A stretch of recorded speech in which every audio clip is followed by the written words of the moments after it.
এই ভিডিওতে দেখাবো এই ধরনের অতি পরিচিত বাংলা বাক্যগুলোকে কিভাবে তোমরা ইংলিশে বলবে। এখানে দেখো খুবই পরিচিত বাক্য, তোমরা কোনো না কোনো সময় এই ধরনের বাক্য বলো যে আমি কিছুতেই কাউকে না বলতে পারি না, তুমি আমাকে না বলতে পারলে, আমরা ওদেরকে না বলতে পারলাম না, তুমি তো না বলতে পারোনি। ঠিক আছে, তাহলে শিখে নাও এই ধরনের বাক্যগুলোকে কিভাবে ইংলিশে বলবে। প্রথমে সেন্টেন্স স্ট্রাকচারটা আমি দেখিয়ে দিই। সেন্টেন্স স্ট্রাকচারটা হলো প্রথমে সাবজেক্ট, এবার যেহেতু পারি না, পারলাম না এই ধরনের একটা ভার্ব রয়েছে, একটা অ্যাকশন রয়েছে, ক্রিয়া রয়েছে, তাহলে ক্যান নট বা কুড নট। প্রেজেন্ট হলে ক্যান নট,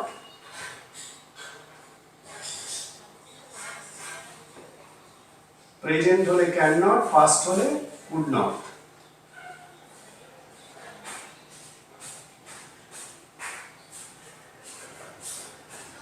ক্যান নট বা কুড নট।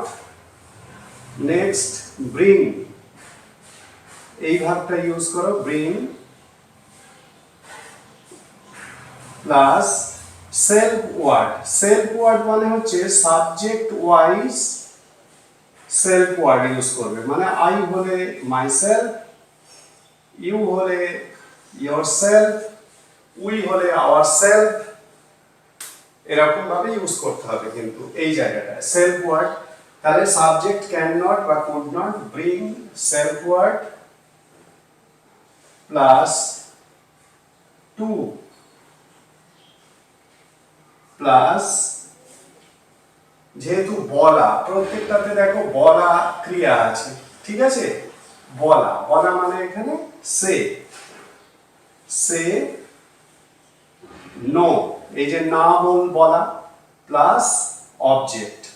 অবজেক্ট মানে এখানে এই যে কাউকে, আমাকে, ওদেরকে, এই যে অবজেক্ট গুলো আছে, এই অবজেক্ট গুলো এই জায়গায় বসবে।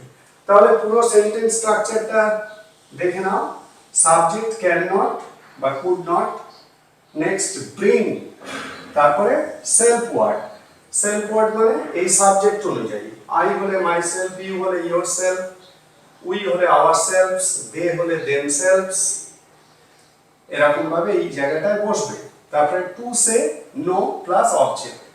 অবজেক্ট মানে এই যে কাউকে, আমাকে, ওদেরকে, এই ধরনের যে এক্সপ্রেশন বা যে কোনো নামও যদি থাকে সেই সেই শব্দটা এই জায়গায় বসবে। ক্লিয়ার? এইটা হলো সেন্টেন্স স্ট্রাকচার। এইবারে এই স্ট্রাকচার অনুযায়ী এই সেন্টেন্সগুলো তৈরি করো। আমি কিছুতেই কাউকে না বলতে পারি না, তার মানে প্রেজেন্টে আছে, তার মানে I can not, I can not বা I can't bring, I can't bring, I can't bring myself, I can't bring myself to say no, না বলা, to এবারে অবজেক্ট, অবজেক্ট মানে এনিওয়ান, কাউকে। বোঝা গেল?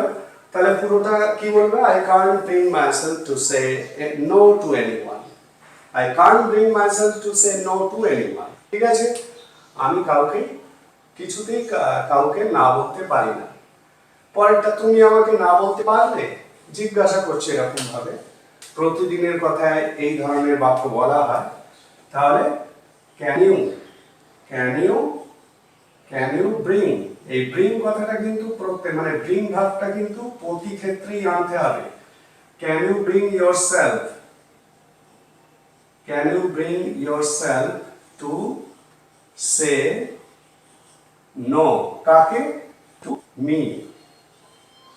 ঠিক আছে, তুমি আমাকে না বলতে পারলে, পরেরটা আমরা ওদেরকে না বলতে পারলাম না, এটা আবার পাস্টে আছে, যে পারলাম না পাস্টে, তাহলে we could not, we could not, we could not bring, we could not bring, এখানে উই মানে ourselves, self word, ourselves, to say বলতে, নো কাকে?